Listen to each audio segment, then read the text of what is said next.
बिस्मिल्लाहिर्रहमानिर्रहीम। अस्सलाम वालेकुम। बचपन में शेख सादी अपने वालिद की उंगली पकड़े हुए किसी मेले में जा रहे थे। रास्ते में किसी जगह बंदर का खेल देखने में ऐसे लगे कि वालिद की उंगली छूट गई। वालिद अपने दोस्तों के साथ आगे निकल गए और सादी तमाशा देखते रहे। खेल खत्म हुआ तो वालिद को सामने ना पाकर बेअख्तियार रोने लगे। आखिर अल्लाह अल्लाह करके वालिद भी उन्हें ढूंढते हुए आ निकले। उन्होंने सादी को रोता देखकर उनके सर पर हल्का सा चपट मारा और कहा, नादान बच्चे, वो बेवकूफ जो बुजुर्गों का दामन छोड़ देते हैं इसी तरह रोते हैं।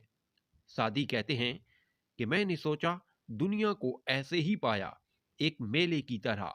आदमी इस मेले में मुझ जैसे नादान बच्चों की तरह इन बुजुर्गों का साथ छोड़ देता है, जो अच्छे इखलाक सिखाते हैं, दीन की बातें बताते हैं। तब अचानक उसे ध्यान आता है कि जिंदगी गफलत में गुजर गई। फिर रोता और पिछताता है। अगर आप मेरे चैनल पर नहीं हुए हैं तो प्लीज़ चैनल को सब्सक्राइब ज़रूर करें।